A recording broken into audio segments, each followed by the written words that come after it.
2024 లేదా 25లో డిగ్రీ లేదా బీటెక్ చదివారా? సాఫ్ట్‌వేర్ జాబ్ కోసం ఎదురు చూస్తున్నారా? అయితే కోడ్ జ్ఞాన్ 100 డేస్ కోర్సులో చేరండి, జాబ్ సాధించండి. Welcome to Suman TV. నేను మీ యాంకర్ ఉషా. చాలామంది పుట్టిన పిల్లల్లో ఎక్కువగా మనం తల వేడిగా ఉండడం గమనిస్తూ ఉంటాం. ఊరికే తల హీట్ అవుతుందని చెప్పి కొబ్బరి నూనె రాస్తూ ఉంటాం. అయినా సరే ఇంకా హీట్ అనిపిస్తుందని చెప్పి సిరప్లు కూడా వేస్తూ ఉంటారు ఫీవర్కి సంబంధించి. ఇది ఫీవరే అయి ఉండొచ్చేమో అని కూడా భావిస్తూ ఉంటుంటాం. బట్ చాలామంది డాక్టర్స్ ఫీవర్ కాదండి అని చెప్తూ ఉంటుంటారు. ఊరికే తల వేడెక్కడం పిల్లల్లో అది నార్మలా, లేదు అంటే ఏదైనా సిమ్టమా అనేది మనతో పాటు పీడియాట్రిషియన్ డాక్టర్ వాసిం అక్రమ్ గారు ఉన్నారు. ఆయన అడిగి తెలుసుకుందాం. నమస్తే సార్. నమస్తే అండి. సో చిన్న పిల్లల్లో Yes. ఊరికే తల బాగా వేడెక్కుతూ ఉంటుంది. మేము ఊరికే ఆయిల్ కూడా రాస్తూ ఉంటాం పిల్లలకి, అయినా సరే బాగా హీట్ అనిపిస్తూ ఉంటుంది, టెన్షన్ పడుతూ ఉంటారు. Yeah. ఎందుకు ఇంత హీట్ అవుతుంది అని కూడా ఆలోచిస్తూ ఉంటారు. అది ఫీవర్ సిమ్టమా, లేదు అంటే ఏదైనా సరే బాడీలో సరిగ్గా లేదు అనేది మనకి ఏమైనా ఇండికేషన్ అంటారా? ఒక రకంగా చాలా గ్రేట్ క్వశ్చన్ అని చెప్పాలి. ఎందుకంటే హాస్పిటల్కి చాలామంది ఇన్ఫాంట్స్ పేరెంట్స్ ఇదే ప్రాబ్లంతో వస్తారు. తల వేడిగా ఉంది ఫీవర్ అనుకుంటున్నామని చెప్పి. సో మెయిన్గా అందరు పేరెంట్స్ ఒకటి ఏమర్థం చేసుకోవాలంటే, పిల్లల బాడీ సర్ఫేస్ ఏరియా పెద్దల బాడీ సర్ఫేస్ ఏరియా కన్నా కొంచెం ఎక్కువ. అంటే ప్రపోర్షన్ స్కిన్ సర్ఫేస్ ఏరియా ఎక్కువగా ఉంటుంది. దానికి తోడు హెడ్ సర్ఫేస్ ఏరియా ఎక్కువ. హెడ్ పెరగడం కూడా చాలా ఫాస్ట్గా ఉంటుంది compare to rest of the body. Almost ఈ కారణాల వల్ల మన బ్రెయిన్కి బ్లడ్ సప్లై కూడా ఎక్కువగా ఉంటుంది. సో ఇవన్నీ కారణాల వల్ల ఫిజియలాజికల్గా తల వేడిగా అనిపించడం సహజం. వేడిగా ఉండాలి కూడా, వేడిగా ఉంటుంది కూడా. ఇంకో మెయిన్ పేరెంట్స్ పాయింట్ అర్థం చేసుకోవాల్సింది ఏంటంటే, మన చేతులకి వాళ్ళు వేడిగా డెఫినెట్లీ అనిపిస్తారు. ఎందుకంటే బాడీ సర్ఫేస్ ఏరియా ఎక్కువ ఉంది అండ్ బ్లడ్ సప్లై కూడా చాలా ఫాస్ట్గా అవుతుంది అండ్ వాళ్ళ మెటబాలిజం కూడా చాలా ఫాస్ట్గా ఉంటుంది మనకన్నా. అందుకే వాళ్ళు అంత ఫాస్ట్గా పెరుగుతారు. సో వాళ్ళు పెరిగినట్టు మనం ఒక ఏజ్ తర్వాత పెరగలేము. సో వాళ్ళ ఫాస్ట్ మెటబాలిజం అవన్నీ ఉంటాయి కాబట్టి వాళ్ళ బాడీ వామ్ మనకి డెఫినెట్లీ అనిపిస్తుంటుంది సరౌండింగ్స్ కన్నా మనం ఎప్పుడు టచ్ చేసినా కదా. సో అందుకే ఐడియల్గా మేము అందరి పేరెంట్స్కి ఏం చెప్తామంటే, స్పెషల్లీ న్యూ బార్న్స్కి 1 year టెంపరేచర్ టెంపరేచర్ చెక్ చేసినప్పుడు మీరు యాక్సిలాలో 99.5 టచ్ అయినా దానికి పైన వెళ్ళినా వేయండి, దాని కింద ఉన్నప్పుడు వేయకండి అని చెప్పి. చాలామంది 98, 96, 97 ఉన్నా కానీ ఇంకా తల వేడిగానే ఉందని వేస్తూ ఉంటారు. వాడు యాక్టివ్గా ఉంటాడు, పాలు బాగా తాగుతుంటాడు, ఆడుకుంటుంటాడు, బట్ స్టిల్ వాళ్ళకి వేడి అనిపించిందని వేస్తుంటారు.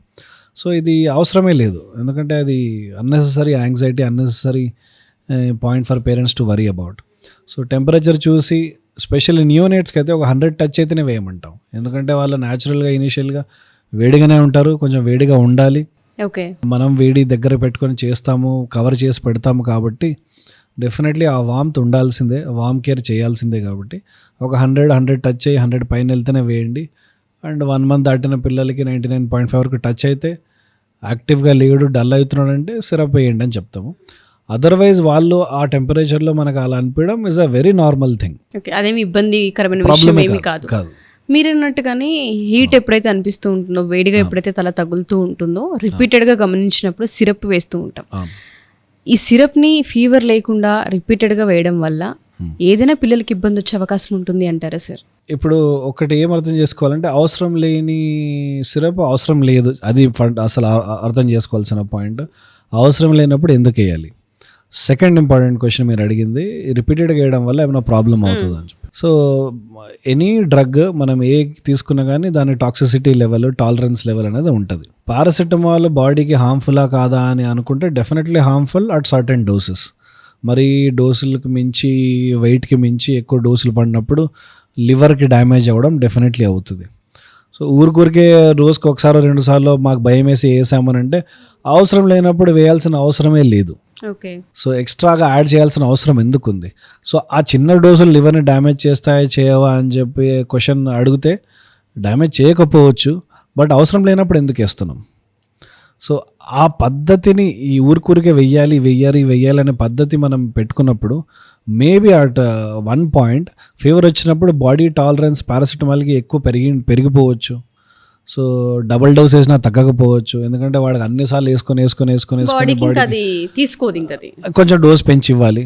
ఆల్దో పారాసిటమాల్కి అంతగా స్టడీస్ ఏమి లేవు, బట్ కొంతమంది బాడీ అట్లా రియాక్ట్ అవ్వచ్చు. బట్ ముఖ్యంగా అవసరం లేనప్పుడు వేయాల్సిన అవసరమే లేదు. సో దానివల్ల డ్యామేజ్ అవుతుందా అంటే డెఫినెట్లీ ఉన్నాయి. చాలామంది కేసెస్ హాస్పిటల్కి పిల్లలు బాటిల్స్ కింద పడి ఉండి తెలియక తాగేశారు, పాకే పిల్లలు, నడిచే పిల్లలు మొత్తం బాటిల్ అంతా తాగేసి లివర్ టాక్సిసిటీకి వచ్చి లివర్ ఫెయిల్యూర్లోకి వచ్చి హాస్పిటల్లో అడ్మిట్ అయిన కేసులు చాలా ఉన్నాయి.